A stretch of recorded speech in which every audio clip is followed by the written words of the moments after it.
Should start. Okay, Jai Bhim, everyone. And my name is Venkat Maroju. I'm part of the Boston Study Group. And on behalf of a Boston Study Group, I would like to welcome everyone to today's discussion on the book, a recent book written by Professor Vivek Kumar, professor at JNU, um, Decoding Ambedkar Ideas of a Nation and Nation Building, which is a very unique contribution about Baba Saheb's Ambedkar's, you can call it autobiography minus all the personal life. You can say that, or you can say, it summarizes his intellectual, political, and social contributions in a very succinct way. It's actually 120 pages, and it's a very good read. But it is uh,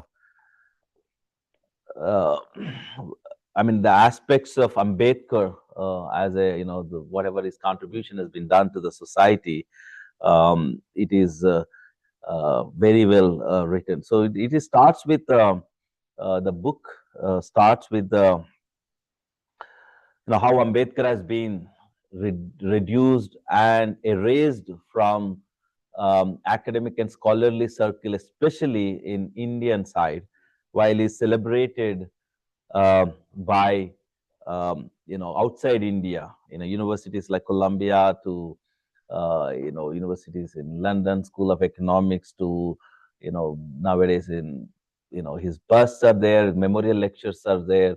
I think Professor Vivek will be talking more eloquently on that, and he challenges that erasure, and he identifies how historically number of scholars have contributed to this type of reduction and erasure. And then he talks about one of his, Baba Sahib's important work on, annihilation of caste, which is, very, very, very important work. Then his idea of social justice, and then he articulates, what is the vision and idea of Ambedkar about a nation, and then what constitutes a nation building. And then in that, I think he elaborates the rights and contribution, representation. So it's a very very good summary of Baba Saheb's tremendous contribution to I mean, I would say Indian society, and then of course a lot of his ideas apply to anybody, a vision of egalitarian society around the world. With that, I would like to introduce Professor Vivek. And Professor Vivek Kumar is a professor of sociology, and he's a world ranking scientist and public intellectual. In 2025, world ranking of scientists, he has been ranked as number one sociologist in JNU and eighth in India. And Professor Kumar is the former chairperson of Center for the Study of Social Systems, School of Social Sciences, and Jawaharlal Nehru University, where he earned his PhD. Currently, he is also Ambedkar Chair, Professor in Sociology, in charge, instituted by Ministry of Social Justice and Empowerment, Government of India. He has also been a coordinator of Global Studies Program, run in collaboration with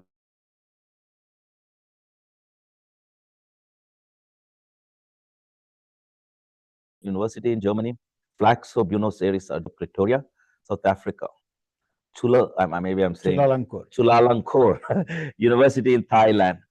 So he came to Columbia University as a Fulbright scholar, where he taught a course, Social Exclusion and Inclusion in Indian Society. And he was a DAD UGC fellow. He has also been visiting faculty at the Humboldt University, Germany. Currently, he is the editor of Indian Sociological Society's Hindi journal, Bharatiya Samaj Shastra Samiksha, listed in UGC Care and published by Sage India. He is also the founding president of Delhi Sociological Association. He completed a research project with Professor Jim Sadonius of Harvard University, USA, and University of British Columbia, Canada. Till now, we have supervised, I think this number 103 research scholars including 62 PhDs and 48 MPhils, which is not an easy task to, I've done my own PhD. The amount of tremendous amount of work it takes to supervise one PhD. So this is on the very, very, very high side of any academic professors. Professor Kumar has participated in the World Conference Against Racism in Durban in 1999, Parliament of World Religions, Utah in 2015, and has delivered inaugural Ambedkar Memorial Lectures in Toronto, Simon Fraser, and University of British Columbia, Canada.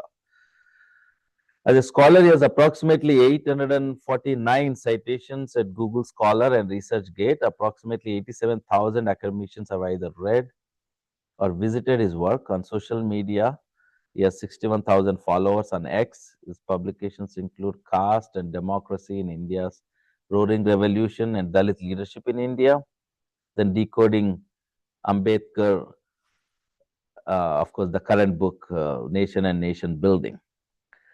So with that, I would like to hand over to Professor Vivek to talk, the context of the book, what, prompted him to write a book on these aspects of, Baba Sahib, and then we'll have a, question and answer. I have some, prepared questions. I'll be having a dialogue, and then we'll open up with the audience. Okay.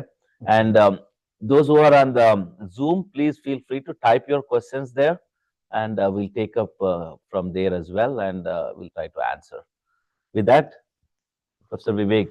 Well, you want to stand up? You can stand up. I think actually that gives professors more power to speak. Yeah. Got it.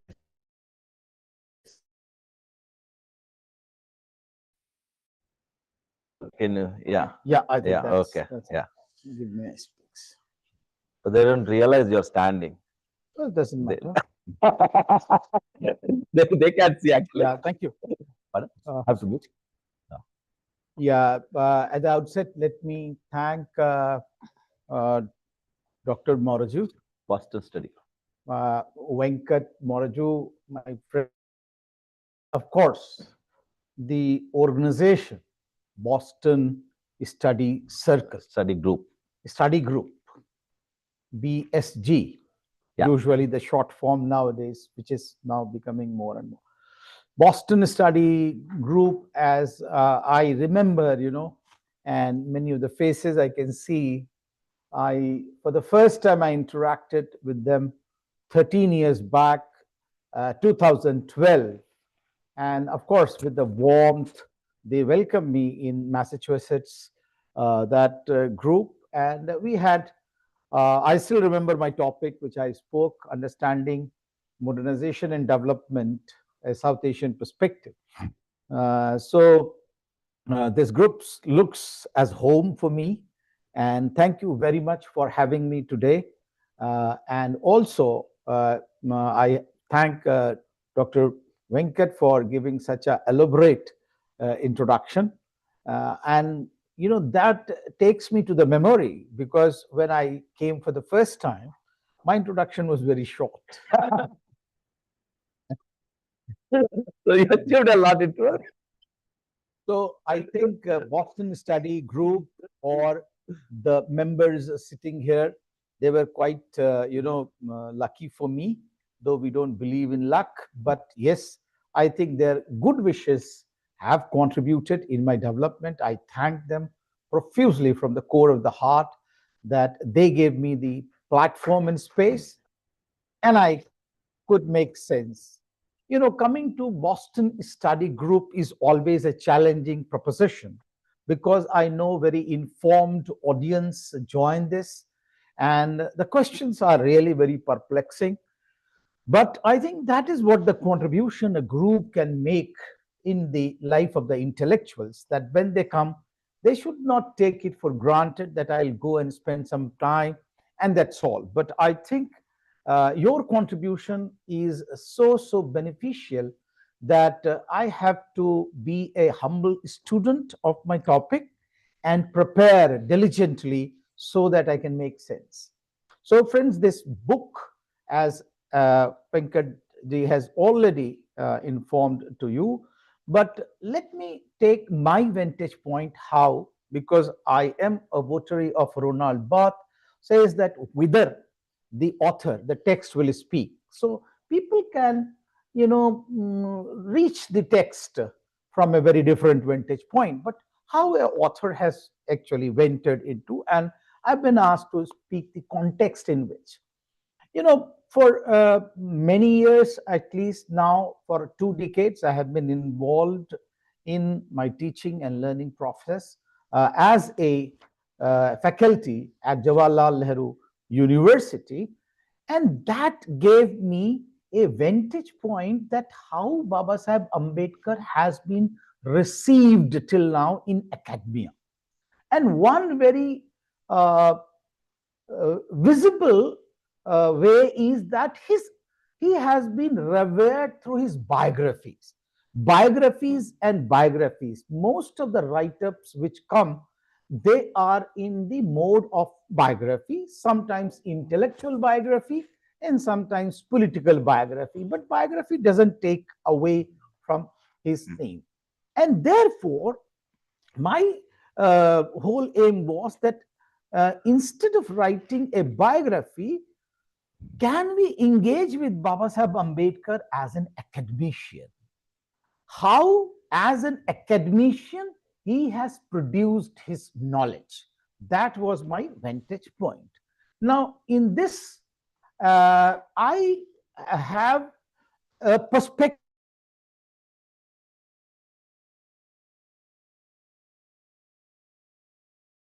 Now, perspective from below is a perspective in which knowledge is produced from the people located in the lowest ebb of the social structure. And when they read, when they write, how they produce knowledge, that is where I come from. Now, in the intellectual circle, there can be a question, is there a rationale for having a perspective from below?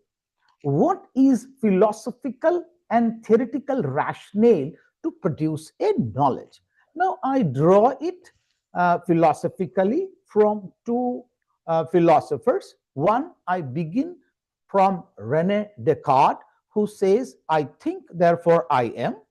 And second, he also argues that the power to differentiate between good reason and bad reason is endowed by nature in every individual. And that's where I also argue that Dalits or the lower strata, they also think, they have power to think, and they also have the capacity to differentiate between good reason and bad reason. And therefore, there is a philosophical rationale for production of knowledge. The second, I also take it from Immanuel Kant, who talks about empiricism. And I then look the history, that how in the history, the lowest strata also had the capacity of empiricism. And I am reminded of, if you take Charavak, and Charavak is talking of pratyaksh mevaha pramanam. That means pratyaksh, that empiricism is only the praman, that is, proof. Otherwise, no other proof. So Dalits come from that particular tradition, and therefore there is another rationale that Dalits or the lowest strata, they talk about empirical reality. Now, these are philosophical notions. The third notion, philosophical, comes from Emile Durkheim, who says that conceptualization of natural world and social world is sine qua non for the society to exist. And I see that the people who are located at the lowest strata, they have also tried to conceptualize the natural and the social world, and that's why they exist. Last, we come to the theoretical premise, and in theoretical premise, I draw from C. Wright Mills, who talks about there are 3 coordinates of imagination, sociological imagination. These 3 coordinates are biography, history, and their interaction in society. And that's where I look when biographies of the lowest strata in the society, starting from Jutan, Apne Apne Pinjare Mein, or Akkarmashi, or Golpitha, Adyang, and so on and so forth. They are very, very different in understanding the social reality. And therefore, biography becomes very important vantage point as far as imagination is concerned. I also draw from sociology of knowledge perspective given by, say, uh, Peter Berger and Lockman, who argue that reality is socially constructed. And third, I draw from Periyar Bourdieu, who talks about cultural capital. Now, if we apply cultural capital theory in Indian society, in an hierarchical society, we will find that certain groups have accumulation of cultural capital and certain people have deprivation from the mainstream cultural capital. Now, this accumulation and exclusion has a very, very important aspect. One, it has an impact on the construction of consciousness out of which production of knowledge takes place. And social exclusion also has impact on the construction of consciousness out of which production of knowledge takes place. Therefore, for some, village becomes the Ramrajya and village becomes the unit for analysis, but for Baba Sahib Ambedkar, it was den of ignorance. And similarly, for some people, Guru Govind do khade kaake lagu paए, बलिहारी गुरु आपकी गोविंद दियो बताए, गुरुर ब्रह्मा गुरुर विष्णु गुरुर साक्षात परम ब्रह्म तस्मै गुरुवे नमः.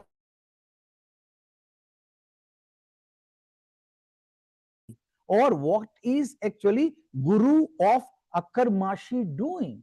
Or what is the Guru of Murdhaya doing? All these gurus are not the same. So they are not emancipatory, rather they are making them or they are enslaving them. So there's a difference between the institutions when we look up the cultural capital. And that is why, friends, I draw the last theoretical point from Thomas Kuhn, who argues that researches are not only made by data collection. Researches are not only made by data collection, but they are also made by changing paradigms. And that is why, the people from the lowest strata, they have changed the paradigm. And that is why village is not a functional category. The village is not a functional category. It is exploitative in nature.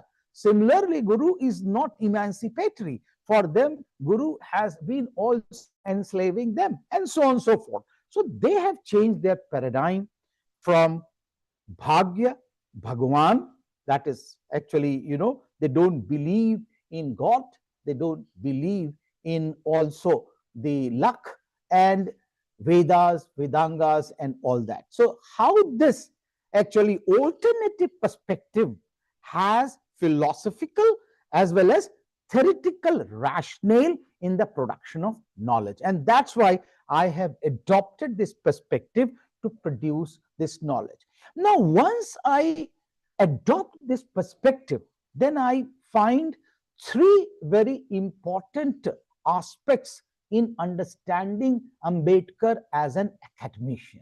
What has happened with the Ambedkar as an academician? One, if you look, there has been an erasure of Ambedkar from academic aspects. One, I have taken example from literary texts, how Ambedkar has been erased from literary texts, even, very famous literary texts.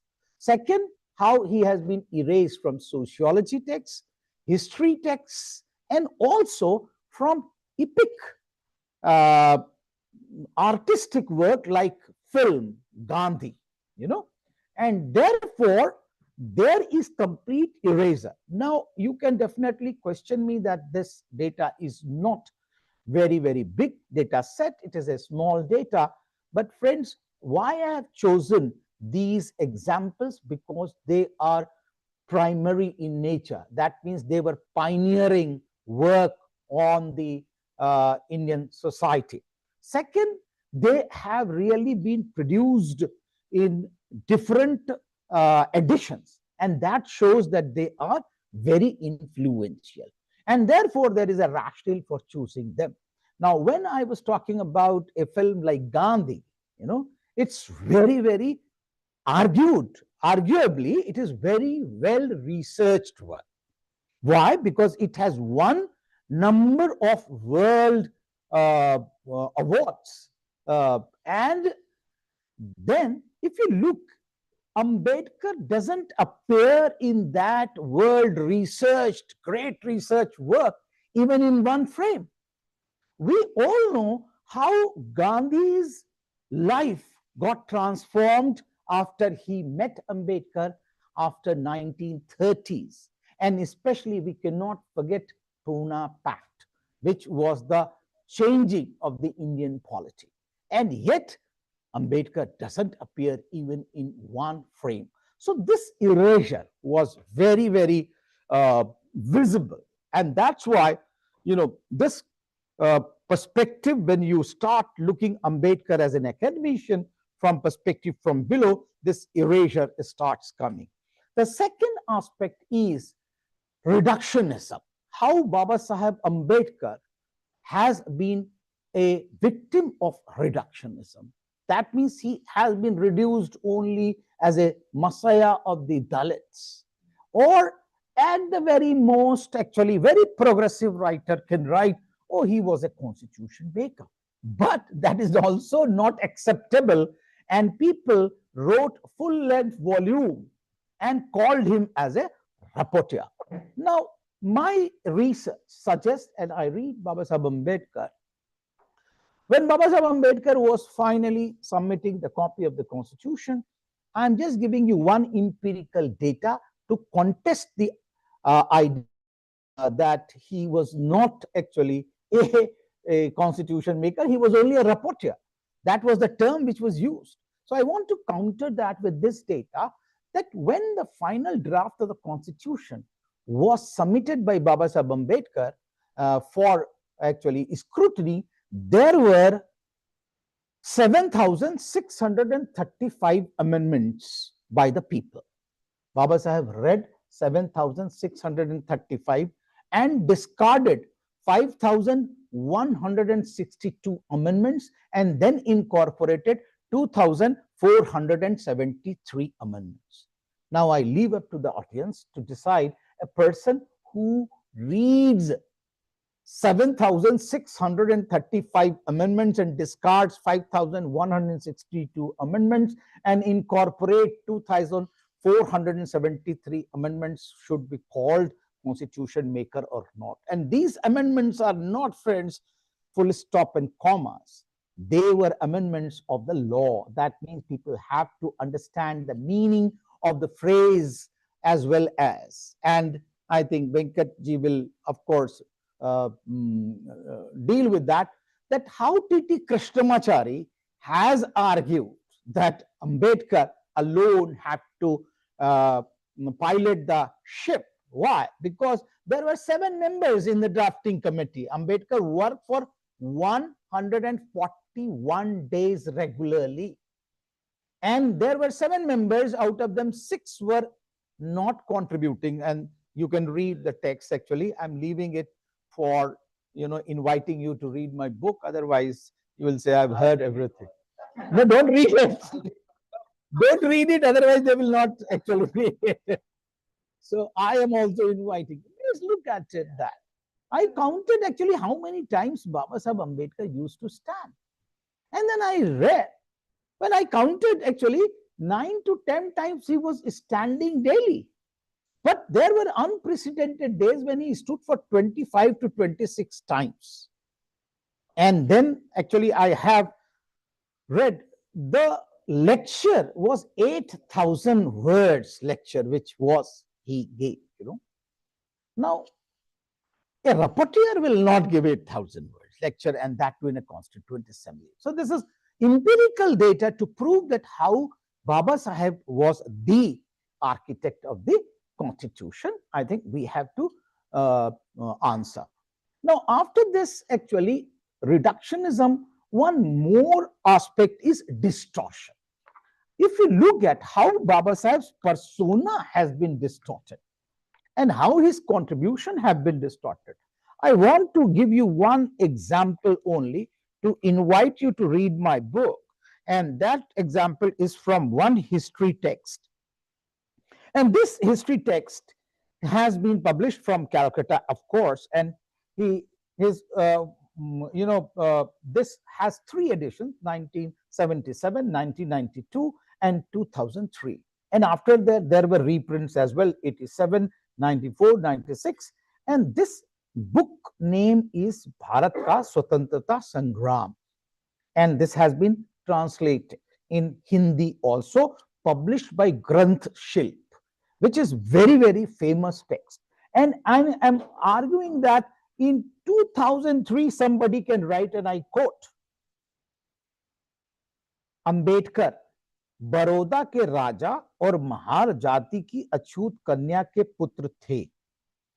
वह मालदार और जमींदार हरिजनों के दृष्टिकोण का प्रतिपादन करते थे और अंबेडकर ने जो ज्ञापन कमीशन को दिया वह अंग्रेज प्रशस्त था, यानी कि he was a stooge of actually British. But the most obnoxious thing that people have questioned his pedigree, and that too in 2003, and that get published. So there is actually distortion as well. Now, against this, friends, that his erasure, distortion, and his reductionism, how the West has hailed Ambedkar, and that I have tried to highlight from number of texts. One text I think is very important of Cosimo Zene's edited volume, where Cosimo Zene is comparing Ambedkar with Antonio Gramsci.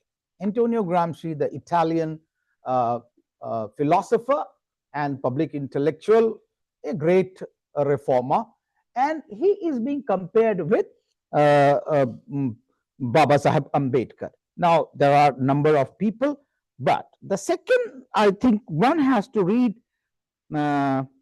Anderson, Perry Anderson, the brother of Benedict Anderson, a historian from California, what he writes, and I just want to quote. Only outside Congress was there lucidity, predictably, of those who would go on to construct the Indian state.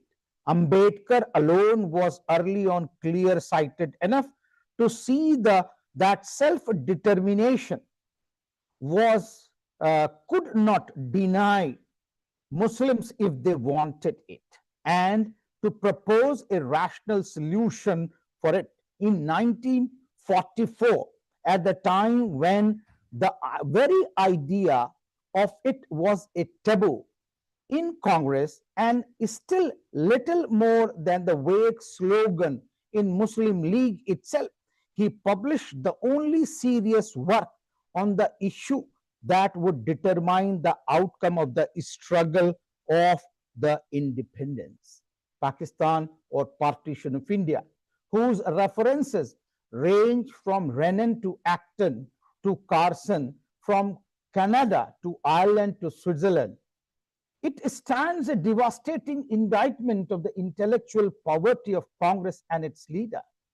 Critical to Muslim introversion, alert to Savarkar's Hindutva, contemptuous to the myth of pan-religious amity, Ambedkar did not advocate separation of the two communities, but proposed referenda to determine popular wishes, and in the event that Muslim insisted on it, sketched the boundaries he thought might ensue. After partition, he would call for a division of the Kashmir to allow its Muslim majority zone, including the valley, to join Pakistan.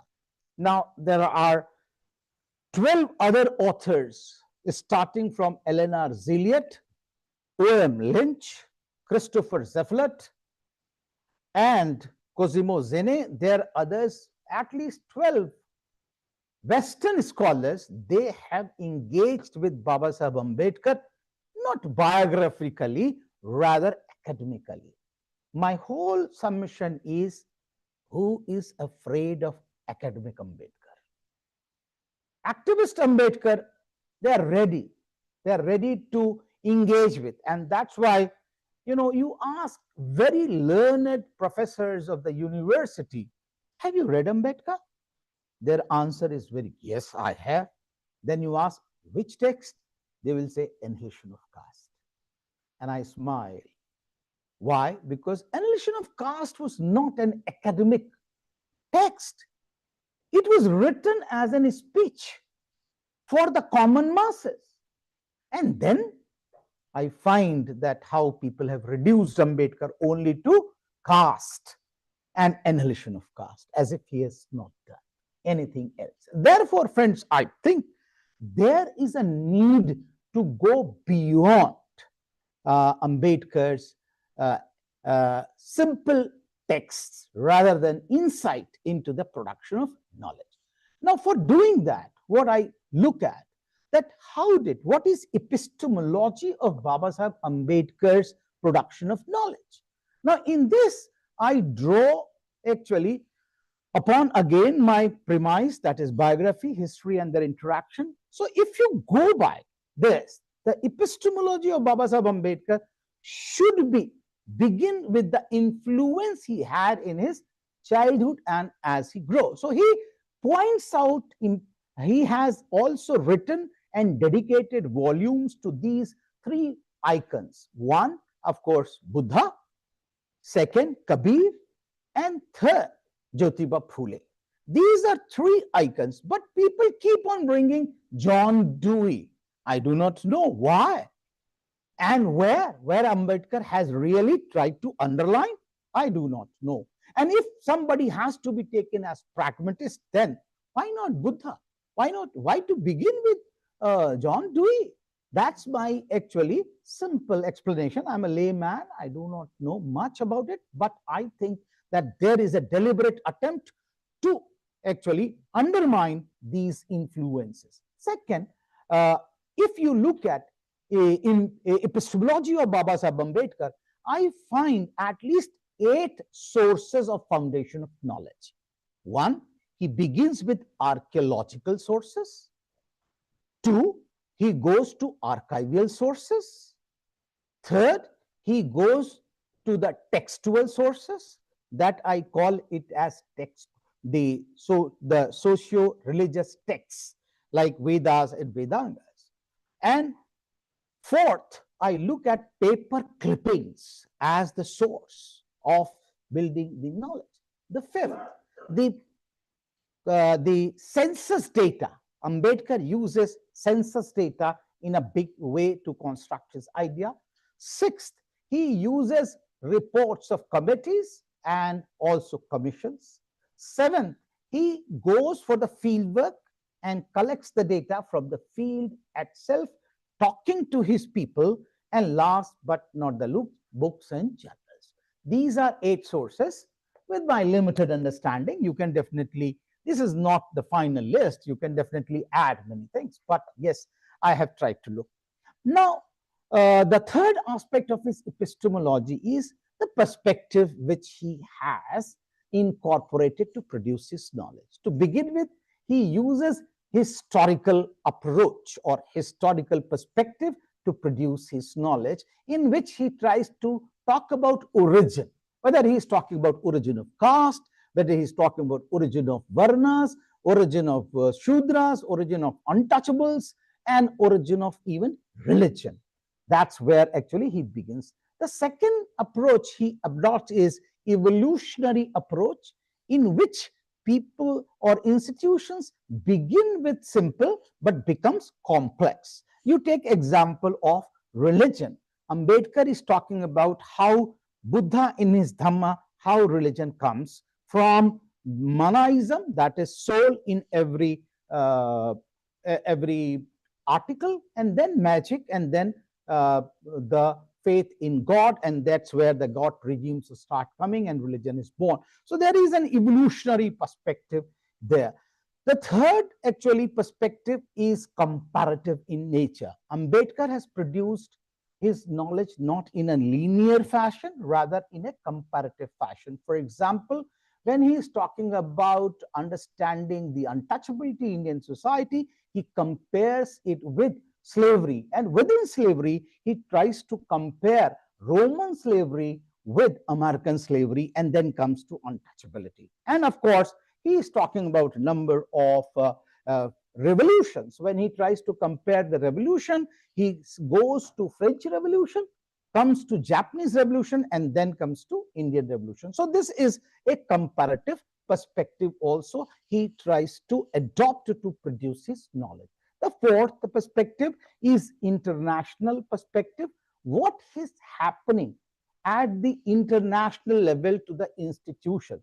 And one of the very important aspects I think people have forgotten, his criticism on Western democracy. How did and why did Western democracy failed in Italy, Spain, Germany, and Russia? That article has been at least sidelined totally, but I look at it that why Ambedkar writes that. Second, also the process of modernization. Why did actually Gandhi did not accept modernization, and why did Ambedkar accept it, looking at the international perspective? So he has produced his knowledge as far as epistemological concern is there. You can begin with the icons who influenced it, the types of source and foundation, and the perspective. I think if you look at this repertoire of production of knowledge, then I think Ambedkar becomes a full-blown academician. Otherwise, you look as only an as an activist. And within activist also, people have not done justice. You look at how his movement has been produced or looked or analyzed as a monolithic whole, as if there is no dynamics within it and there is no diversity in it. When I was reading from perspective below, I found 7 shades of movements in his actually whole mobilization. To begin with, it was social reform movement, and his slogan only comes to us, but there is much more. His movement started in 1919 for the first time when he came to the social reform movement, then political movement where he launched the political parties, and then is the economic movement where he was talking about distribution of Baluta land and also reservations in the army to begin again with, because it was there and it was dismantled, so he wanted. The fourth, of course, is the constitutional effort in his area. And why I'm taking constitutional, because Ambedkar began very, very early as far as constitutional measures were concerned, and especially I think gender's law, the laws related to gender was one of the very important contribution of Ambedkar to begin with equal work and equal pay to actually maternity law. I think that maternity leave law is a very, very good eye opener for us, that why should be giving maternity leave to women? It is not a medical reason that he supported. Rather, he supported because that is a moral reason. Why? Because the women are giving the next generation to the society, and therefore she should be given. And then we know that how he have actually Hindu Code Bill, that 7 rights were enshrined in that time. Now, after this, when we look at the 5th very important shade of his movement, that was education. And in education, of course, from the different societies, but I think a very good unity and diversity starts emerging when he goes to actually for Milland College when he goes to Nizam, and Nizam gives him the land, donates him the land. Actually, a unique type of, say, consolidation of unity between minority and Dalits starts also emerging, but that has been forgotten. The sixth very important shade is his production of newspapers, and newspapers, not one, but 5 newspapers, with all zest and zeal, with actually taking out not for profit, but for educating masses. And last but not the least, coming back to the religion, and that was the religious movement. I call it as religious renouncer king, where he did not want anything for himself rather than emancipation of the people. So these 7 sheets have been reduced only, oh, the annihilation of caste and separate electorate, that's all. But that is also not very good way to analyze a humanitarian, emancipatory agenda for the world, because propelling of the chakra of the religion was not only for Dalits in the Indian society, rather people have accepted that it was for the whole universe, that he has led such a big mass to come back to the religion. Now, in this context, friends, I think this intro will give you the whole framework that we need. We need a different framework for the production of knowledge. The mainstream political production of mainstream production of knowledge is not taking us very deep and far for the for an agenda in education system where there can be emancipation for the suppressed and excluded communities. Therefore, friends, I think I invite you to read my book with a very different perspective and a very different way to analyze the existing reality. If we do not, if we keep on actually having that, then I think the way the whole idea, the icons, the iconography, the heroes, the heroines, the facts have been suppressed, they will remain suppressed and we will not be able to discover them. I think I stop here. Okay, thank you very much. Thank you so much.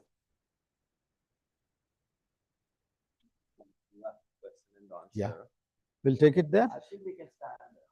Yeah, let me do one thing here. You stand up. No, yeah, you can sit. Yeah, I think. We can sit. Yeah. Yeah. Now you wanted to stand. Now you want to sit.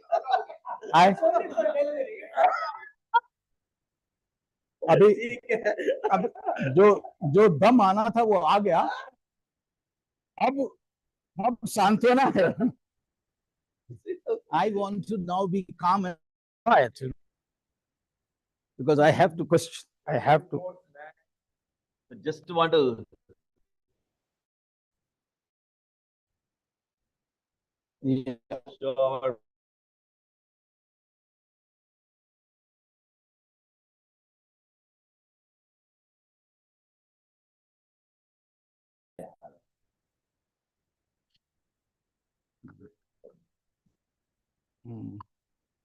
Okay.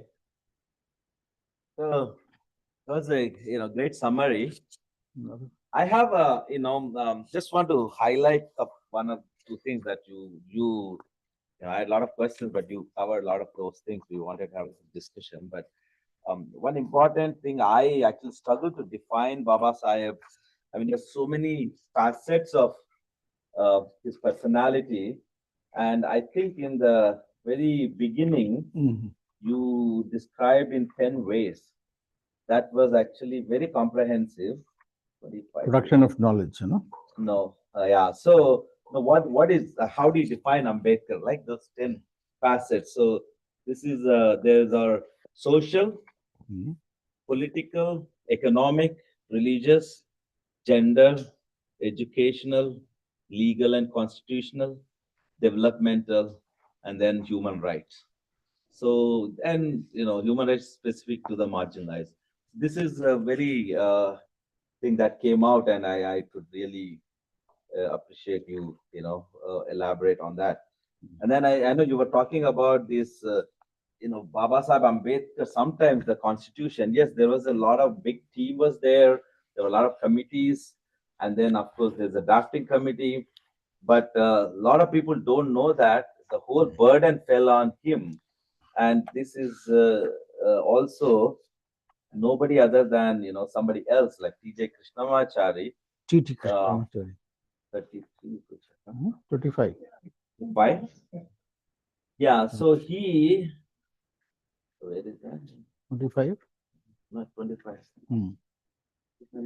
Yeah. Not yet, 33, I think. We read together. I think this is very important to know that the gigantic task that he has done in writing the Constitution. Yes. Yeah, so this is, the T.T. Krishnamachari. Krishnamachari, one of the senior members of the Constitution Assembly from Page, Madras Presidency page. says that, and I'll Page. read You this. read page number. Yeah, it's in 33. So, Mr. President, sir, quote, I'm one of those in the House who have listened to Dr. Ambedkar very carefully. I'm aware of the amount of work and enthusiasm he has brought to bear on the work of drafting committee of this constitution. The House is perhaps aware that of the 7 members nominated by you, one had resigned from the House and was replaced. One died and was not replaced. One was in America and his place was not filled up. And another person was engaged in state affairs and there was a void to that extent. 1 or 2 people were away from Delhi and perhaps reasons of health did not permit them to attend. So it ultimately happened that the burden of drafting this constitution fell on Dr. Ambedkar, and I have to doubt that we are grateful. I have no doubt, sorry, I have no doubt that we are grateful to him for having achieved this task in a manner that is undoubtedly commendable. So this is really, really signifies from, some other person who is what Ambedkar's contribution to the constitution. And sometimes I've seen people saying that, it is, I mean, they reduce his contribution, some of the critiques. But I think that was well captured.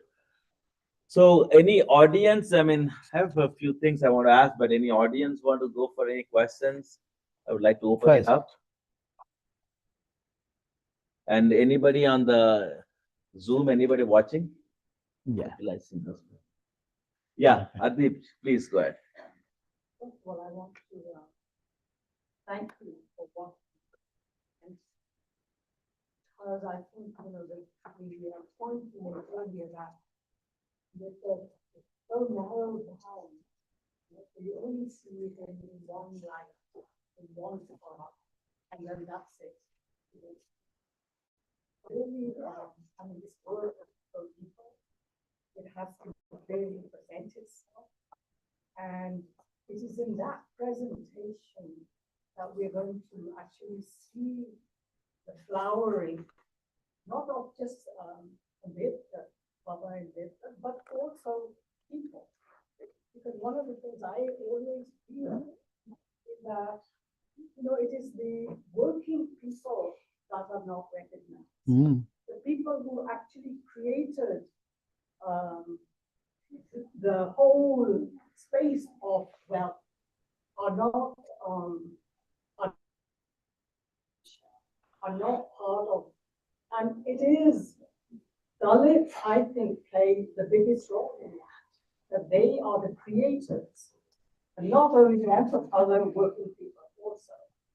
So the dignity of labor, to me, is something that is missing at this time. And we should bring it forward in what has been created. And it is creation of larger humanity, yes, but of that scale is. So I do appreciate, and I do think all of these issues where you're bringing in that we need to all into have to go deeper and show Baba Ambedkar to be who he was. Thank you. Thank you. Thank you. So we have, I think, anybody? Yeah, Arif, go. We have a couple of people on the Zoom also. We'll go to them. Yeah. Talking about nation and nation building, you have also mentioned, and you also know from the writings of Dr. Ambedkar that he did not believe that India is a nation. It means At that time, it was in the process of building one nation. A little bit bringing in John Dewey. I know you are critical of him being considered as Deweyan, but we also have significant contribution by many people, prominent among them, Professor Dubin, Anand Dubey, who had biography, iconoclast, pretty extensive. So when we say that it's a nation in the making for India, and unfortunately, Dr. Ambedkar did not live for much longer after independence of India, so we did not really see that in terms of a real entity, how Indian nation would have been. What is your understanding in terms of his ideas on nation and nationalism? Like, is it the same European nation state what we have seen and the direction we're going? Or what kind of, when he says that it's a nation in the making, what was his vision for nations of India, if at all? Good. I think, he is very clear that India is not a nation. And I know that in Western thought process or in Western thought, nation has really become a decadent idea because of lots of violence which have taken place, crucifixion have taken place, and also homogenization is also taken place. But as far as South Asia is concerned, I think we have to look at that how nation was very, very differently conceptualized from nation as a civilization to nation as religion, nation as also language, nation also as the small little communities, we call it sub-nationalities coming together, and last but not the least, nation as a composite culture. I think Professor T.K. Uman bails us out to say that how 7 types in which nation was conceptualized. 3 before the partition or independence, 4th during the partition, during the independence, and 3 later on.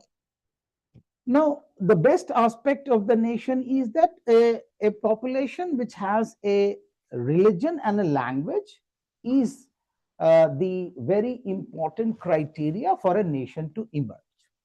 Now, in that context, we have also theoreticians like Marcel Mauss, who are talking about nation as the question of sentimentality, that we feeling, or E.H. Carr. But we also have Ernest Gallner, who's talking about nation is the hallmark of objective needs of the people. And when the objective needs are not met, people wrap those demands in the aspect of religion or language, and then they start a movement. So instead of understanding the reality of the needs of the objective conditions, we start thinking that religion and language are the basis for the nation.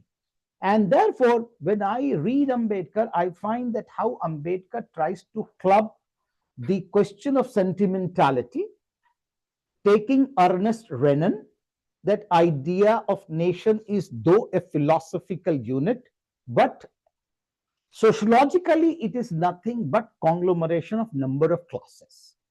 And nation will not emerge unless and until the conglomeration of groups are given the self-representation and the rights. After all, a state or a nation is nothing but a entity to police the rights. And unless until rights are there, not there, what state will police? So establishment of the rights is the one of the important beginning to be made for nation building, according to Ambedkar. Establishment of the rights for self-representation. Self-representation electorally only, or no, self-representation in every aspect of the life. That means economic, political, social, educational, religious, and so on and so forth. Why? Because, he comes in 1919 when he gives his representation to Southborough Committee. What was the argument? That, look, a good government is not government which only runs on the aspirations of the people, but it's also how the self-presentation is also. Why? Because Indians have a problem, because they were divided on the basis of caste, region, religion. They have not sat together and taken decision in common. Unless and until they are given time to sit down together and they develop a confidence in each other, they will not take decision in common and nation will not emerge. Why? Because if certain people have only rights and others are actually not given rights, in this context, certain people will always be ruler and others will always be ruled. So a nation will not emerge. Now, because of that, the rights, self-representation have to be given first to the most deprived sections of the society, and in which he includes 4 sections: the scheduled caste, by that time 1935, the scheduled tribe, the minorities, and women. They have to be given rights. And for that, forgetfulness is also a very important characteristic of nation building. And this, of course, he was drawing from Ernest Renan. Now, in this actually self-representation, he also quoted Gopal Krishna Gokhale. Gopal Krishna Gokhale was actually have put a petition to British that you are not giving us representation. And because of that, dwarfing and stunting of the Indians is taking place. Indians are not able to achieve their total manhood. Their capacities and capabilities are being shattered. So Ambedkar drew a parallel line. Oh, British are only 150 years old. And within 150 years old, your whole capacity, capability, manhood is being lost.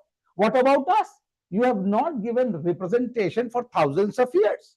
So therefore, along with actually representation as a democratic principle, there is a moral question also, or moral basis also, to give self-representation to the erstwhile excluded communities.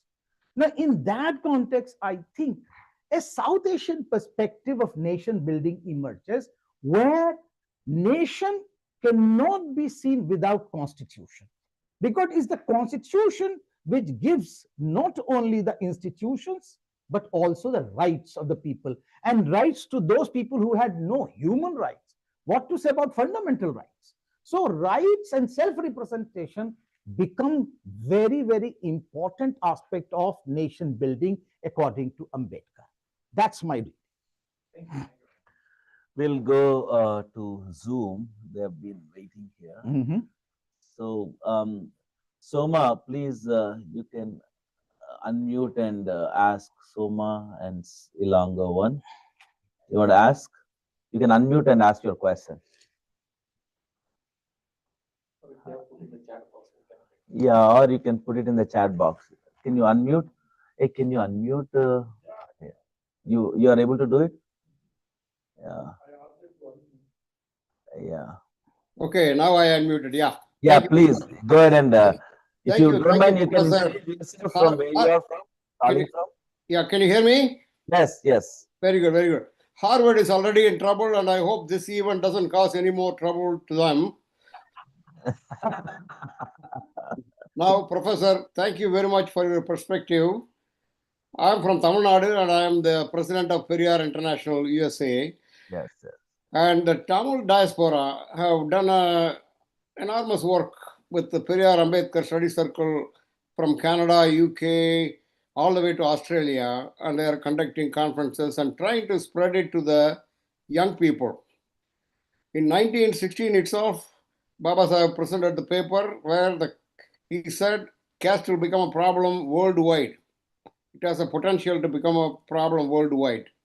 In your book, have you addressed the issue of caste around the world? and how he was able to say that in 1916. And now we are hitting here in 2025, facing the horrors.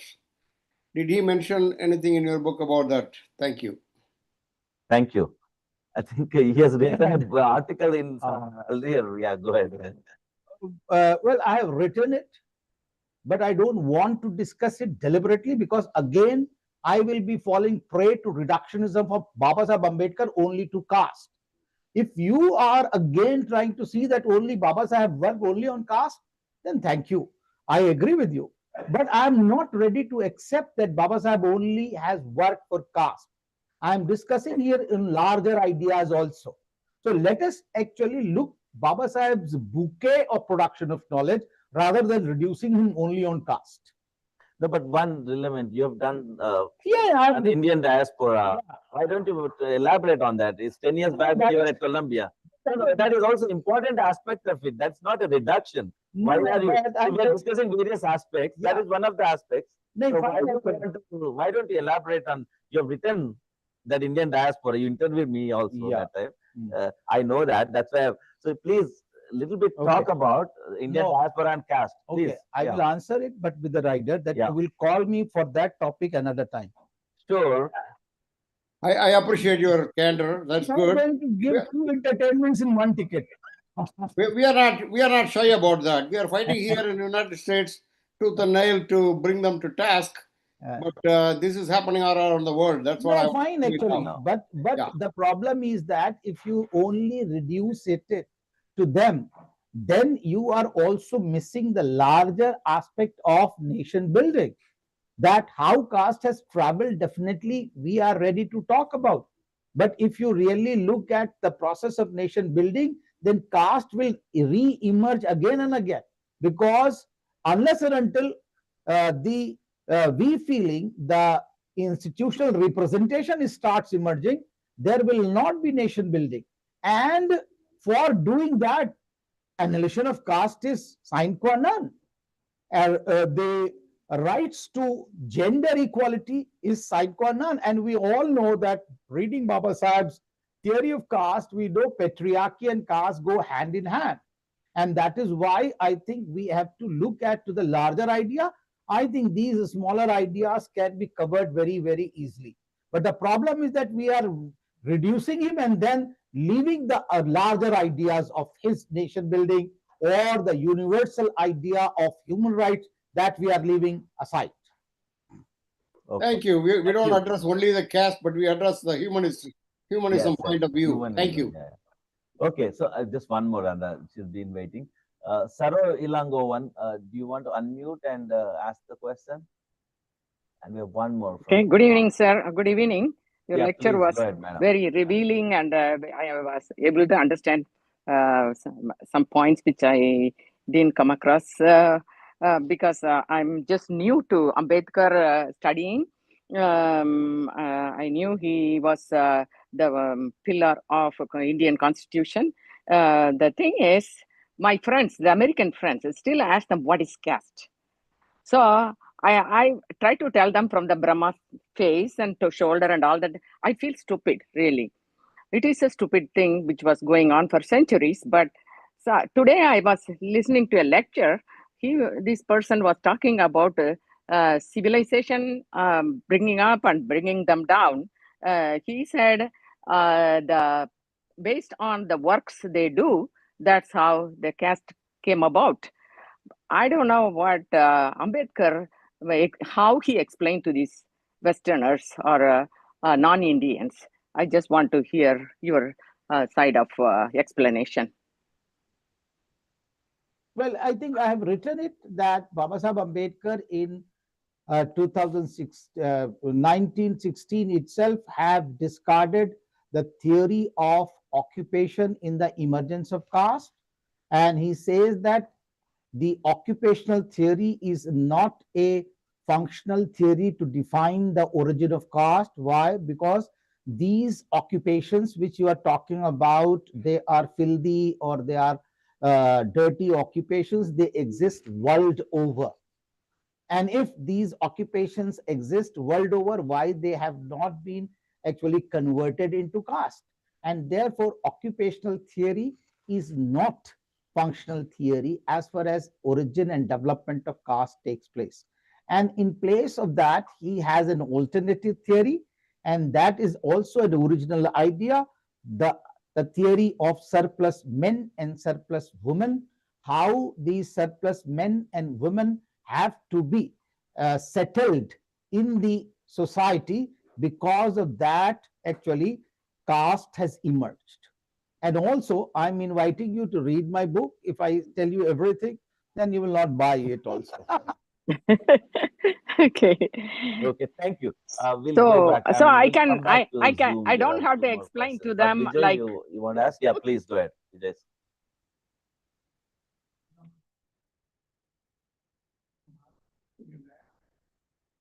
But I will ask you, Mahar is not a unified monolithic whole. There are 52. Brahmanas are also there. Oh, really? Which Larvan, what to call Larvan, or you, Bakur, or Brahmane. Oh, really? Which you want to talk about? Please don't take. But he also was Manyavar Kanshiram ji se. Okay. He was in Delhi. Fine. He worked with him too. What? Vijay. Vijay Sukhdev. Sukhdev. Okay. Yeah, he was here for that event. Yeah. Okay. Correct, correct. Ji. So my question is, context of Buddha and Islam. So, you know, a lot of things are talked about in relation of aspects. I think there's a lot more like Asian, but particularly I'm referring to Dhamma. So he declared in 1934 that I will 36. for Buddhist. Hmm. And then people have written saying that because he was very unhappy, so he at the end of his life changed. That's not true. Hmm. He was studying the Buddhism. Yeah, problem. And when his wife died, Ramabai, 1935, in fact, if you look at his picture, he was wearing the Buddha dress because of mourner. There is a picture of. So it's very obvious he had already thought about Buddhism. Hmm. The point is that right now I think there's attempt to look at Dr. Ambedkar from the religious perspective. He was the one who brought Buddhism, and there are efforts to trace on that. So, you know, I heard many stories about this. So, anything you want to comment on? Well, actually, the beauty of the stalwarts is that it is just like an onion. You keep on peeling, and you will find the reality. So everybody is free to take what Baba Saheb Ambedkar has contributed. I have given you 7 shades.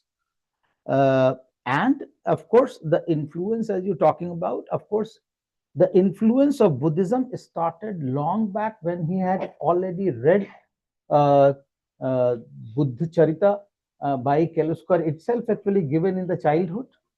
And you know, the whole notion of Buddhism from Lakshmi Narayan Narsu, who was there in Kolar Goldfield and was working, and then of course his readings of Buddhism from Jatakas, the way he has tried to deconstruct the myths surrounded uh, in Buddhism by the mainstream social scientists. Like he converted because he saw the old man, dead man, and actually a crippled person. But these are all he has deconstructed in his preface of Buddha and his Dhamma. And then the role of actually monks and all that, and how he tries to differentiate Dhamma and Dharma. I think there is, then you go to theory of sciences, actually, of religion, sciences of religion. Sciences of religion, he has tried to differentiate. He quotes Max Muller that, look, there are 10 types of religion as given by Max Muller, but he tries to reduce. There are 2 types of basic religions. One is book view and another is field view, book view and revealed religion. So book view have a higher pedestal to the revealed religion because book religion have given you the constitution, the dates, and the person, the preacher, everything is written. But as far as revealed religion, that is missing. So therefore, book religion. But the the most important aspect he tries to look at, that you have to differentiate between ritual and theology. The problem with the people is that they reduce ritual to religion. Religion has two parts according to him, and he quotes there Durkheim and Max Weber both, and then also goes on to write actually Karl Marx or Buddha, in which religion and actually politics has also been given. So I think he has a wider repertoire of production of knowledge as far as religion is concerned. Philosophy of Buddhism is very important text, unique features of Hindu social order and essential features of Hindu social order. And last but not least, revolution and counter-revolution of the woman. I think that is also very important article to be read, because Ambedkar is then quoting from Atharveda there, Atharveda, Bahudayan Sutra, Panini's Ashtadhyayi. He is talking about Sulabha and Janaka's contest. He is also taking note of that Arthashastra, Kautilya Arthashastra. So such a big basis for building the argument. So I think we are here as an educated elite to understand how the production of knowledge takes place with wider width of references, rather than reducing him only to a certain text. I think that is what my limited contest is. Yes, sir. Okay. Yeah, please, Jaspal. Thank you very much, sir. It's so nice to see you after 30 years. And with such rich. And I'm also happy to see the black beards becoming white. But zest and zeal remains the same. Sir. We're meeting at a very important stage. Today is the 50th anniversary of occupation of Sikkim by India. Oh.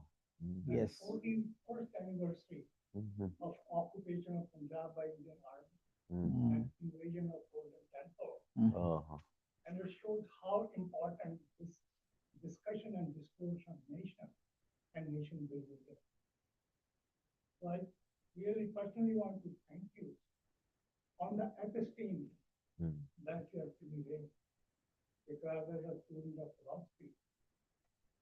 And I'm so glad you raised Kabir, because Kabir starts with that.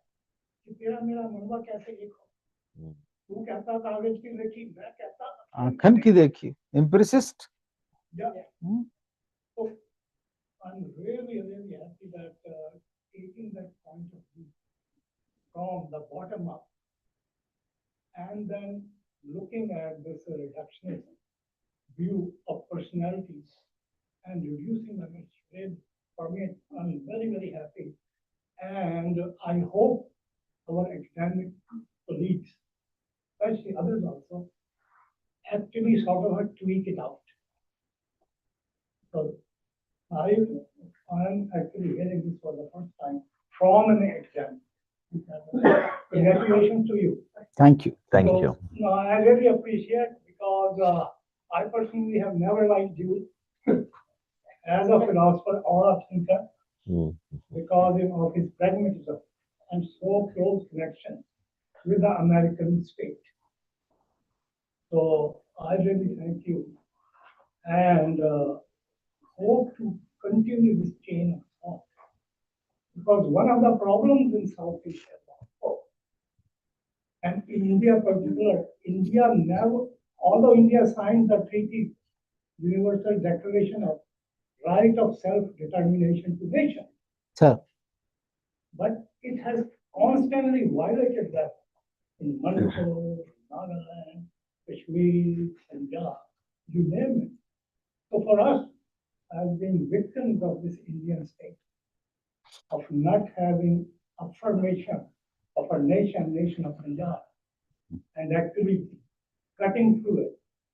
So it's a very serious issue for us. So thank you very much for Thank you. Thank you. Thank you. So I just want to, in this context, you have written early on people really influenced, when Baba Sahib is growing up, right, into his adolescence to, uh, three people, right? You said Buddha and Kabir and Pule. And, a lot of people nowadays, there is a danger that I see. Pule is assigned to BCs. Ambedkar reduced to Dalits. They are giving, we have the state, I know in Andhra Pradesh, now Telangana state celebrates officially, but Ambedkar, they are assigning to scheduled caste people. That's it. They are the only ones lead. And then Pule BC, sorry, yeah, what nonsense this is. They are reducing these great personalities to such a small thing. And sometimes they try to create conflict also with Pule and Ambedkar, saying, ye, wo apna hai, wo itna hai. I mean, this is, so could you elaborate a little bit? Pule and Ambedkar, it's a one lifetime, not generation also. Lifetime. After, I think, Pule ji passed away, Baba Sahib was, I think he was born. And then by the time he was growing up, Pule was, he has done his thing and he's gone. So, what is that? How do you see Pule's influence and what is Pule's contribution? I see Pule is, Ambedkar is successor to, Pule to Kanshiram. This is the greatest people impacted in the modern times, at least on the marginal sections. But there's this again, this reductionism of putting these into box. Could you little bit elaborate on that, please? Yeah. Well, I think if you look at that, first of all, how these icons were already forgotten. Yeah. Why? I think there is a colonial writer did not do justice. They did not highlight their contribution. It's only later on when some historians like Rosalind O'Halloran or Galovitt, they went and they researched. And there, if you look at Galovitt's writing, it has been published by a very, very local publisher that has not been even published by a mainstream uh, publisher. So I think colonialists have definitely suppressed these icons and they did not throw light, and therefore I think the later on I hold culprit also the framework, the Congress framework in which the history was written, how these their icons, like I've quoted, India's struggle for independence by Bipin Chandra and others, that how these icons were suppressed and they were not at all referred as far as history making of the Indian society is concerned. And so is the Marxian historiography also. Right. Even the subalterns groups which have written, they have not taken note of these thinkers. God. And therefore, I have researched another book which is coming from Routledge. I've tried to look at that when Kanshiram started his movement, he wrote that in 1971, when I was doing my fieldwork, and this is the term he uses, fieldwork. A politician is using the term fieldwork. When I was doing my fieldwork in Maharashtra, I met an American girl who was doing research on Phule. And I thank her because of her contribution. I have dragged the movement date to 1848. We all know 1848 because of Communist Manifesto. But nobody remembers 1848 that the movement started. Phule started his movement. 1851, he opened 7 schools simultaneously. So these writings were suppressed. Now, after that, it was Kanshiram's Bamsef brought these 5 icons from different places. Now, if you look at biography, Dhananjay Keer wrote Phule's biography because Dhananjay Keer was or is considered to be a professional biography writers. Though he met people or not met people, but he has written. And he wrote Ambedkar's biography, and Baba Sahib Ambedkar asked, "Oh, you have never met me? Why did you write my biography?" But he wrote. But I think actually we can look at that biography also. And in that, one of the revealing paragraph when I was reading, he writes that Baba Sahib Ambedkar wanted to write biography of Phule. Oh. But because he did not get time, he gave that material to me. Oh. Dhananjay Kier. So Baba Sahib already collected. Had he not been influenced by his movement, why would he collect his material? So I think there are evidences. The second evidence that Baba Sahib was influenced, when he dedicates his volume, Who Were the Shudras and Why They Became So, he dedicates to Phule with the title India's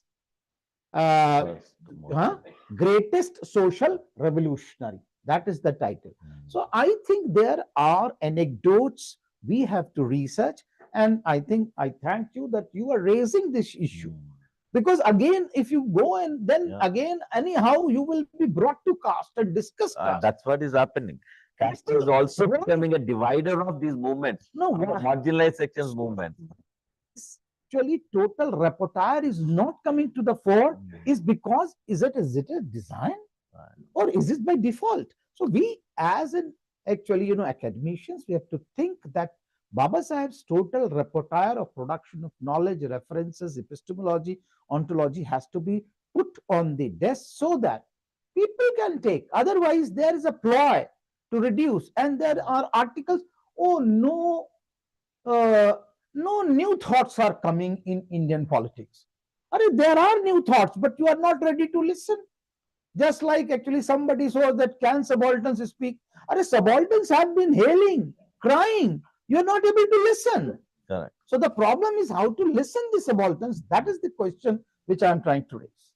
Thank you. Ek minute. I'll go to Kumar's question. Huh? No, I'm going to read Kumar's. Okay. Kumar Nattaji is a AIC a founding member and a council member.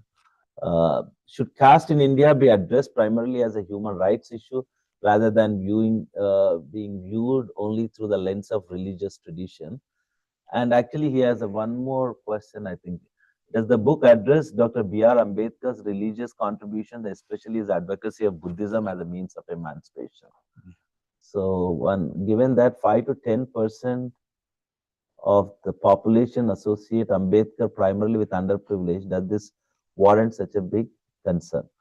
So it's about Buddhism, whether you addressed in the book, and right, that's a reductionism. He's talking about 5 to 10% only. We compare, okay. So those are. I think the second question is that whether the caste should be understood as the human rights issue. Yeah. It's a foregone conclusion. Yeah. It has to be. It has to be actually talked about that how people were denied human rights because of this institution. Right. But this institution becomes draconian because it has been given religious legitimacy. Caste to Bhagwan ne bana ke bhechi hai. How can we as individual break the caste? So caste become lethal only when it is given religious legitimacy. And that is why Baba Sahib Ambedkar in Annihilation of Caste argued that if you want to annihilate the caste, you have to question the sacred text which gives them legitimacy. And that is why he actually tried to talk about that. And second, of course, intercaste marriages and interdining as well. So there is a strategy which is given, and I have discussed in my book also. As far as religion is concerned, I have discussed, but that is only in a very limited sense. What is religion? How religion works, and how religion is necessary for emancipation of people. Ambedkar is comparing religion with language, and he is not against actually religion. It is very revealing fact that what are the functions of religion. He's trying to take it from Emile Durkheim and Max Weber both, but he is very much into his own groove when he says that how mythologies after mythologies have contributed into the making of religion. So I am not a very great expert of religion, but in my limited sense of the term, I have tried to look at religion. And in my forthcoming book, I have tried to discuss a little bit in greater length. Okay, one more small, quick. I'll come back to you. She's this brief, Nirmal, on the Zoom, brief comparison between B.N. Rao and Baba Sahib contribution in constitution making from academic perspective. So, can you say anything about it? Yeah, of course. Actually, nobody is trying to argue that there was a draft of the constitution prepared by B.N. Rao. But even before that, Ambedkar had prepared a draft of the constitution which was not considered. And in his book, States and Minorities, he has already made the constitution. But I think the B.N. Rao's constitution was having a very small, way to summarize the rights and the privileges. But Ambedkar, when finished, it was 395 articles and 8 schedules. So we can argue that how much it started and how much it ended. That, if you compare, Ambedkar actually started looking to American Constitution, which only had 7 articles at that time. 9th was later on added. Then he went on to look the South African Constitution, Canadian Constitution, Australian Constitution, Ireland Constitution. How many days, how many articles, how they were passed, all these actually came into his consideration. And then his reply to Marxist, centrist, as well as congressmen and other sundry ideological people, that how constitution has to be defended. I think that is much more larger contribution than Rao's constitution. Okay, now Arif, yeah.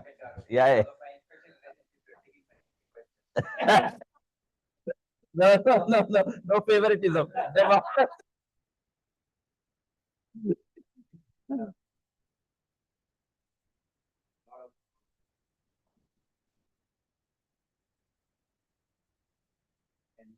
When I see the kind of development, the movement, I see there is a congruence, has been a congruence, especially from coming from Jyotika Phule, of course, and his Soviet Samaj and his Popularity. And in modern times, actually, Prof. Vivek husband, Bharat Patankar. So they always say that we cannot leave a vacuum. That we cannot leave a vacuum, that you say, okay, we want to destroy this Brahminical system. Arif, can you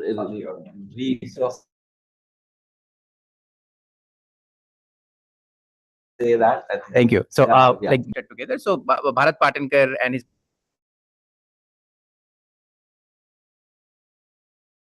movement say that we cannot leave a vacuum. People can't tolerate a Brahminical system. We need to replace it with something. And so the slogan is that Allah Bala Jave Bali Rajave. Okay, and then when that slogan was strong, we saw very strong movement, not a Dalit movement, not a Pichhada movement, but a Bahujan movement. Same thing we saw in Bihar. The guy is called the Lenin of Bihar, Babu Jagdev Prasad. And he gave the slogan that 100 में 90 शोषित हैं, शोषितों ने ललकारा है, धन धरती और राजपाट में 90 भाग हमारा है. So when he's referring to the 90, he's not referring to only Dalits, he's not referring to only OBCs, he's referring to the Bahujans. Right. Okay. And we have seen in post-1947 India that as long as that sense was there, or there was a Bahujan consciousness developing, the anti-Brahminical movement, the movement of social justice was strong. And as they have managed to break this unity, what I think Venkat Garu was also referring to, that movement has faltered. So what, in your view, has gone wrong, and how we can work towards, or like ideas towards building this, strengthening this Bahujan identity, which is actually the only path, I mean, based on proof, for social justice in India. Thank you. You have given me another topic for my another book. Actually, keep it, maybe others can. The loaded question. So I think that's what actually the problem is, that I was thinking that my book will be promoted, more. If you really want to understand the mobilization, of these movements as you are talking about. There are two ways to understand. One is actually long back, Rudolph and Rudolph have talked about fission and fusion, the movement. And they have talked about that once the India got independence, the modern politics has given strength to the lower strata. So there are three types of mobilization which are taking place in Indian society. One is vertical mobilization, where the upper castes come down to the lower caste, give them certain, they give them some allurement and try to mobilize. And the institution through which they do is political party. So that is vertical mobilization. Now, the second mobilization was horizontal mobilization, where the same status caste, they came together, like Reddis, Kamas on the one hand, Vanyars on the other hand, they all came together and they tried to mobilize. But this mobilization was through associations, you know, and there was a fusion of these castes because they were powerless. But the problem with this type of horizontal mobilization was that as soon as they got power, instead of fusion, there was fission. So these Reddis, actually, these Kamas or these Vanyas, they started moving to DMK, AIDMK, MDMK, PMK, and whatnot. Actually, so I call it as limitation of caste mobilization. The third one was differential mobilization based on ideology. So Congress, you say Marxists, they all try to mobilize, but they also saw the identity of the individuals, from where to field whom. So reserve category, they have to field that actually. So there was a differential mobilization. But what Rudolph and Rudolph could not see, that was after 1990s. In my book, India's Roaring Revolution, I've done that study, Arohi mobilization, mobilization from below. How Bahujan Samaj Party and how the lower strata, they started mobilizing the upper castes also. This we have to analyze, because this they did not analyze. Now, if you look at this type of mobilization from below, I call this Arohi, then you see the difference between the vertical mobilization and Arohi mobilization. One was for monopolization of power.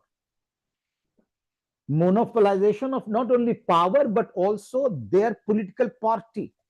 And Zoya Hassan has written in her book, Operational Mobilization, that out of 70 district presidents in Uttar Pradesh, 52 were Brahmins. That was Congress structure. And similar was the structure of the cabinets, that how Thakurs and Brahmins. So this was monopolization of power, politics, and party. But if you look at the lower strata mobilization, the slogan was "Jiski jitni sankhya bhari, uski utni bhagedari." So this was a level of democratization. But what was done? Oh, ye to jativad phaila rahe hain. Ye to jativadi hain. Now there's a difference between caste assertion and casteism. From a perspective below, I hold caste assertion as a very neutral term. You are trying to assert your rights enshrined in the constitution. You are not usurping the rights of the others. But casteism is a process where you usurp the rights of the others. Now, this differentiation has not entered in the academic board yet, and yet the lower strata politics have been discredited.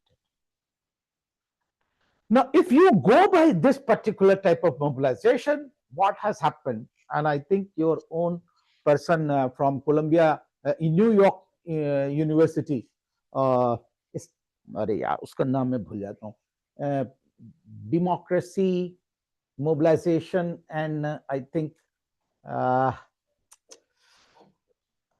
think there is a person actually from, you had told me, Colombia. Not some American person.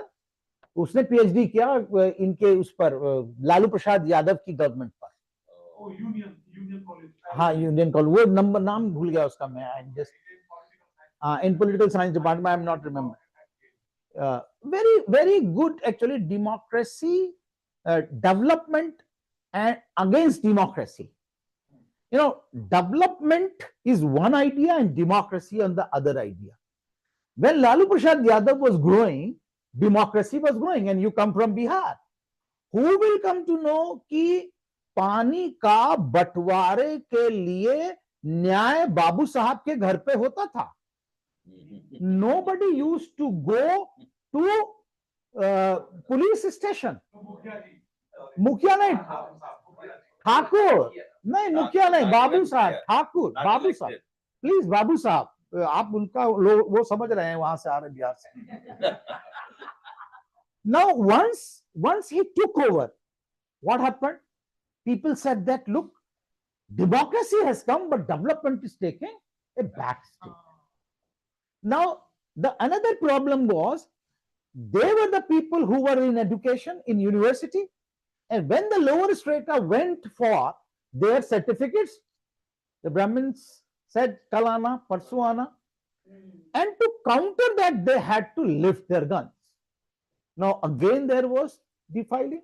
So my whole issue is that how do we bring this vocabulary of new notions into the vogue to legitimize the rules and governance. Unless until they will do that, they will always be discredited and they will lose their legitimacy and they will lose their power.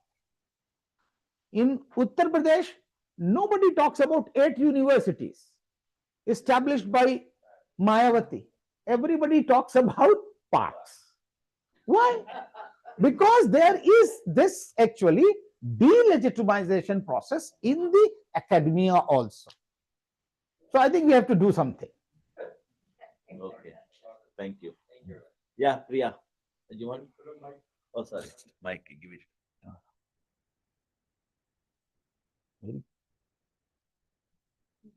Thank you. I just have 2 basic questions, and this is just out of curiosity. Louder. Oh. I just have 2 basic questions to ask. First is there any surprising facts or less known facts about Ambedkar that you came across during your research for this book? And my second question is, how do you hope that your book will contribute to the current discourse of nation building in India? Thank you. Lesser known facts. There are many facts which were not at all actually in the book. First of all, whether Ambedkar can be treated as an academician or he will be only considered as a person who has written Annihilation of Caste. His larger ideas, where are they? Have you found anyone to engaging with? I have not found yet as a researcher and spent at least 25 years of my career in reading, except for one text which I found was B.N. Kubeir, 1990, Ambedkar, a critical study. Rest I read biography and how people praise biographers as if they have produced something meticulous knowledge system, which is very, very difficult for me to digest as an academician, because they have network and those networks can buy their texts and legitimize reviews. I may not get the review the way they get before the books. Endorsement by established academicians. If your book is so good, why you need an academician to endorse on the front flap or back flap? So there is a politics of publication and endorsement also. So therefore, I think we have to read the texts, that is it a biography or is it intellectual? Now, I was talking about the sources of knowledge. I have found 8 sources of knowledge, 3 icons who have established, and perspectives. Who has actually done that research? So to me, that how actually he is producing his knowledge not in linear manner, rather than actually a perspective with which he is producing. Last but not least, the empirical facts. Nobody talked about that he is a real constitution maker. Even Austin Garneville, such a great text on Indian constitution, has not even mentioned Ambedkar's contribution into the making of a constitution. The historian, Bipin Chandra, historian, actually has not mentioned again Ambedkar's contribution. So it is only passing. So there are so many erasures that I have found. As well as actually, contemporary society, I think Ambedkar's idea of self-representation and right-based approach is, I think, the best for South Asian nations, because there have been extreme site of deprivation and longest history of deprivation. And therefore, I think we require that representation, self-representation, and rights to be established. Okay, thank you. Anybody else? Anybody on the Zoom? So, what happened to the past coming 20 years? Yeah. Is there any changes going to happen, or it will become more strong? No, one thing I am sure, that caste cannot be annihilated anymore. Caste will not be annihilated, caste will grow. That's a different thing, and we have to live with it. We have to experience how to negotiate with it and how to counter it. But it cannot be annihilated. Why? There are 4 reasons. One, caste has gone into archives. I was visiting South Africa. And there people met me, Gounders met me. And they just said that, sir, Gounders are upper caste, isn't it? Want to feel good about it. Yeah. No, everyone wants that actually. So they will go to archive and they will like to search their roots, their hierarchy, and their place in hierarchy. That is one. 2, caste has gone from real to virtual. In shadi.coms, spouses are being asked on not only on the basis of caste, but subcaste and sub-subcastes. So it's not going to be annihilated. Third, the international newspapers, as you are seeing, the way actually they are being asked. In India also, in the newspaper, matrimonial columns, they exist. And fourth, caste has come into diaspora. Now, people ask that how can caste come into diaspora? My answer is very simple. When people migrate, they do not migrate as biological souls. They migrate with their whole cultural and social baggage, and caste is one of the part. With your birth to death, all the anushtans have to be actually within the caste. So there is this notion, caste conceptualization of communalism, that we have to look now. One should go to Dallas to know whether these ones are that. No, I think you can talk to that. Village. Yeah. Yes. Yeah, please.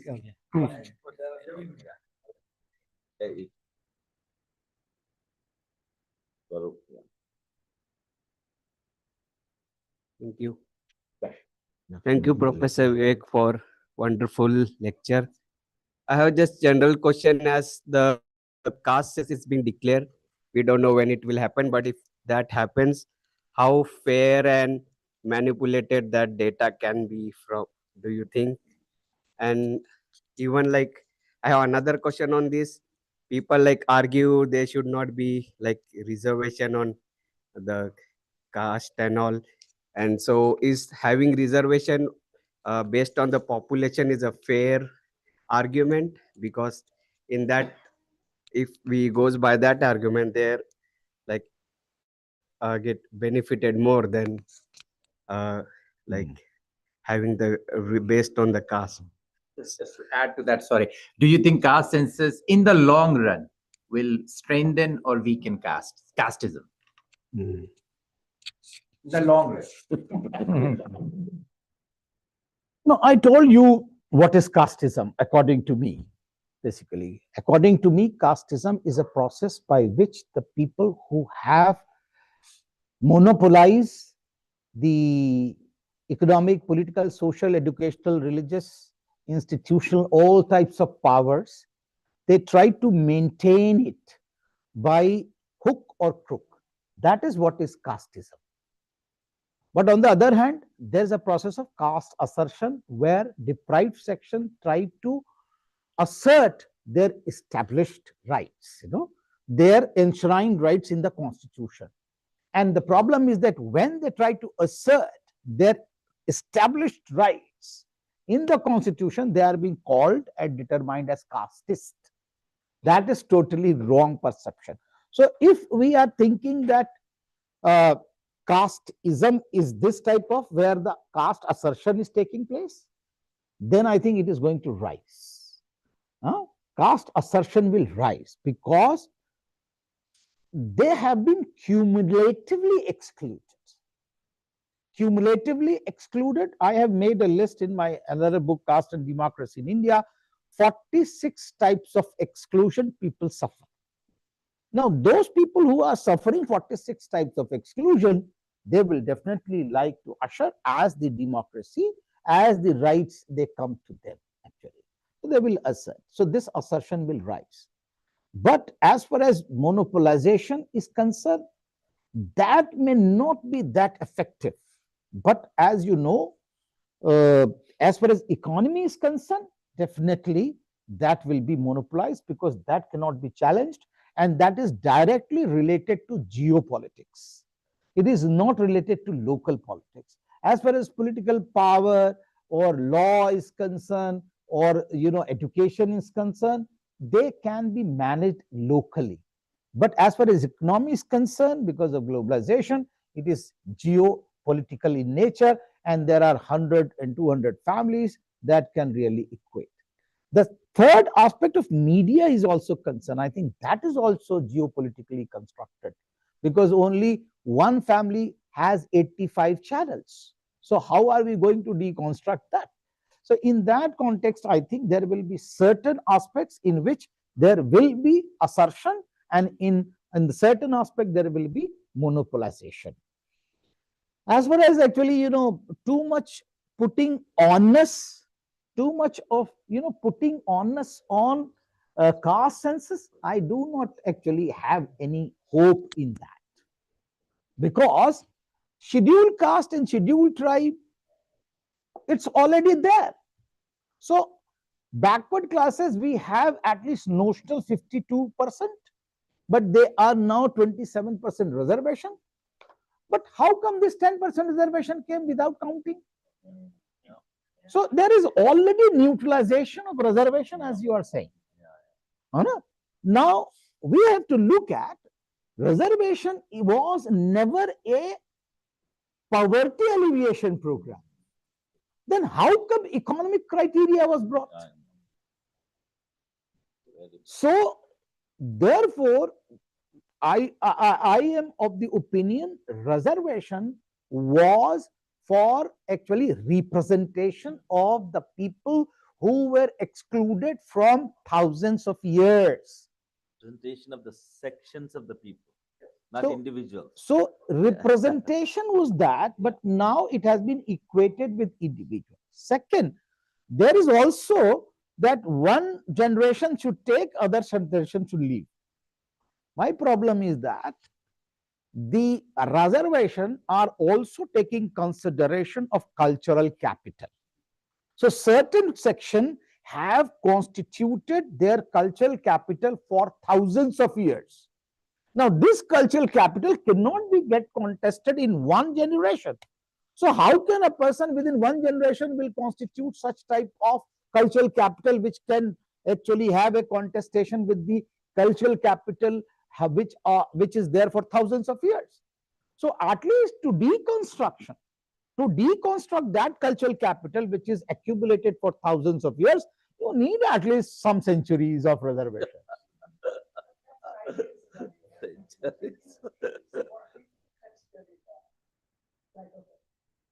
if it is a charity, right, to the underrepresented. After one generation, you should get out of reservation so that others can get it. Correct?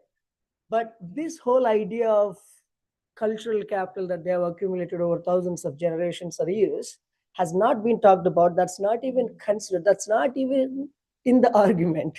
Right? When there is an argument, it's a charity that's done to the underprivileged, so they should get out of reservation after one generation. No, I'm a proletariat teacher. You see, I don't have access to Columbia or Yale or other. I can't go and profess.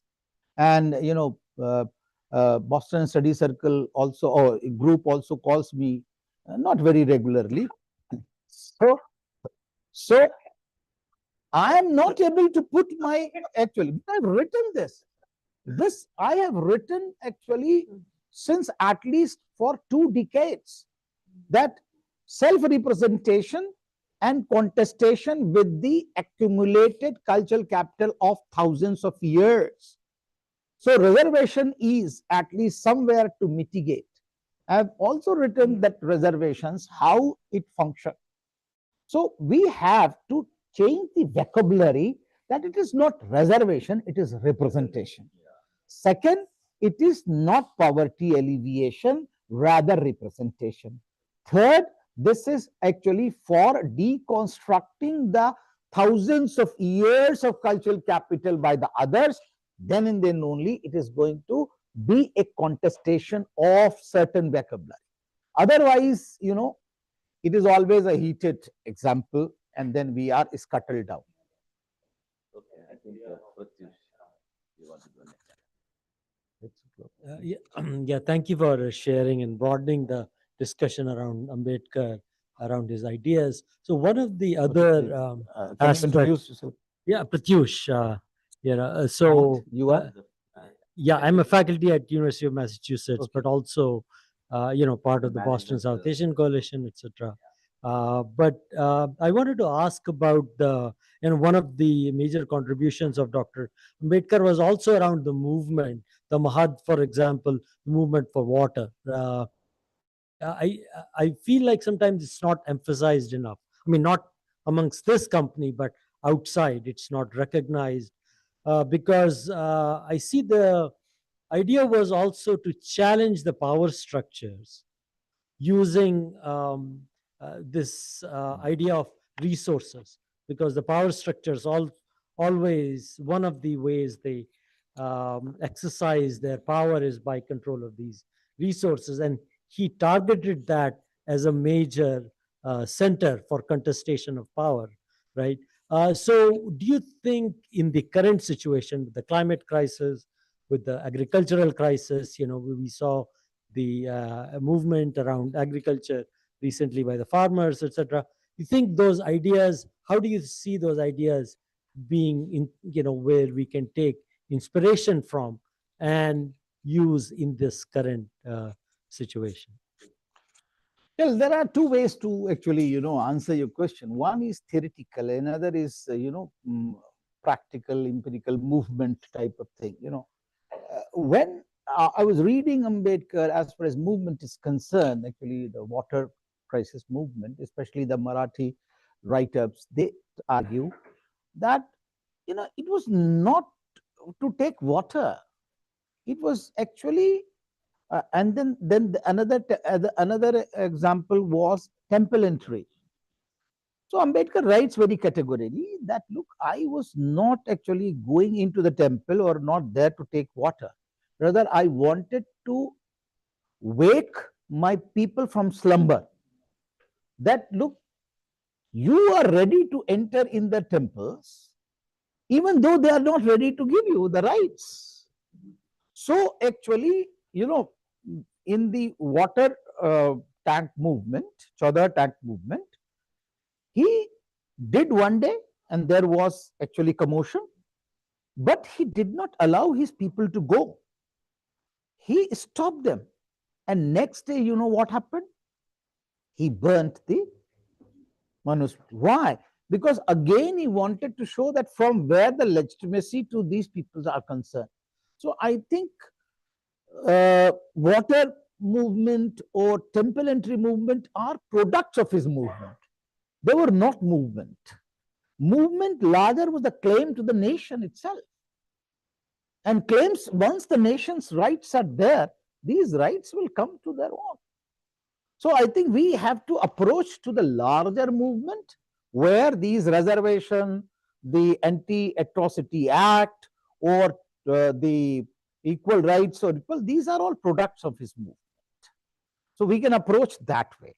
But as far as if you want to really approach it through theoretical perspective, definitely human rights have to be established. Yes. Okay, Somnath. Thank you very much. People around this. Yeah, thank you for this enlightening discussion. Since you talked about religion and caste and also nation building, what I was thinking is when the anti-CA NRC movement happened in India, one of the most celebrated icon was Baba Saheb, right? In all the encampments and where people occupied, public spaces. So I was just thinking if you could, discuss a little bit, reflect a little bit on that, on how, Baba Saheb's icon was so publicly displayed everywhere in all of the cities where people were, and this also is connected to the idea of the nation, that how come you are excluding us from the nation that we all built together. So if you could just throw some light on that, please. Well, I've not written this in my book, but I have a take on this when, NRC movement was going on, that how Baba Saheb's portrait was displayed and how people were chanting the slogan. But people did not move beyond that. Chanting of the slogans and putting a photograph, that has been done by the rightist forces also. So Baba Saheb ko manna, Baba Saheb ki manna, there are difference in that actually. So people definitely, they took the actually, photograph and iconography of Baba Saheb Ambedkar, but they did not move beyond that. Had there been reading of the texts of Baba Saheb Ambedkar, how a nation will be built, why actually he was talking about secularism, why did he talk about actually giving the rights to the minorities, and those all have been enshrined in the constitution. I think there should have been preachings on that process, but people did not go beyond. That actually forced me to think that, oh, it is only tokenism. It is not gone beyond that. So when there's a crisis, then you come together. After that, you go away. So if you really want to go away, if you really want to have a meaningful dialogue and engagement, then all these things have to be brought in front. For example, take one example from Jamia Millia Islamia. There was a reservation for scheduled caste in that university. But that reservation was dwindled away and nobody is ready to actually give them again. So I think these small little steps that strengthen the solidarity rather than only Baba Saheb's photo. Yeah. Anybody else? One last chance. Okay. Thank you very much. That was a very, very engaging. It's always fresh. You know that professors get energy when they speak. Yeah, exactly. You can't, it's very hard to stop them. Yeah, yeah, one Vijay, last question. Yeah, go ahead. Yeah, please. I thought there was a book signing. Yeah, I will sign. Yeah. Okay. Yeah. That's what I was. Okay. Yeah, I will sign definitely. I'm not running away. Yeah. Okay, then So let's give a big round of applause. That was a very engaging discussion, and I think this is a very immense contribution. As I said, as Baba Sahib needs to be along. I mean, you have to universalize it, make him relevant to larger society and humanity. And I think this is a great effort in that direction. And thank you all for attending, because it's a Saturday afternoon and it's a nice weather in Boston. It's not raining, at least today. Please don't please, thank you for making it, and thank you, Professor Vivek ji. Yeah. I would go ahead. On my behalf, definitely, I would like to thank Boston Study Group, BSG, and of course, they have always been very cordial that they have invited me and discussed, and I definitely thank profusely from core of my heart to the audience who have really given me a lot of homework. I will have to go and... You got 2-3 ideas for new books. Yeah. Not many ideas, I think, very engaging. I have never actually thought that, this group will be so engaging. So I'm really, overwhelmed by your responses as well as your questions and contributions. Thank you so much. I think you should make a regular habit of calling me. One last thing, you want to... Yeah. One last thing. We are nearing our 100th. Maybe we do 100th with him again. Okay. Good. So definitely we would like to... No, I will. Some I always, I was thinking, I gave one suggestion to BSG that you should at least organize, a lecture on 50 years of Kashiram's movement. We'll try that. A panel discussion. That was 1971, though it would have been done in 21, but I think you should remember him, and I think you can definitely contribute into the psyche of the individuals, that there is something like celebration of that thought also. Yeah, now it can be 54. Yeah, 54, I think. Okay. Yeah, 54. So I would request Hemant and Sanjay ji to just honor our guest with a small token of, I missed the shawl, sorry. Is the shawl? Yeah. I should have called me. Pardon? Priya, I think you please come. Yeah. Just give small responsibility. Sorry, No, he thought that there are many shawls at home, so Vivek Kumar doesn't need a shawl. Yeah, you can do. Yeah, Priya, please. Priya is. Come, Priya, let's come. Yeah. Thank you so much. Thank you. Thank you so much. Thank you. Thank you.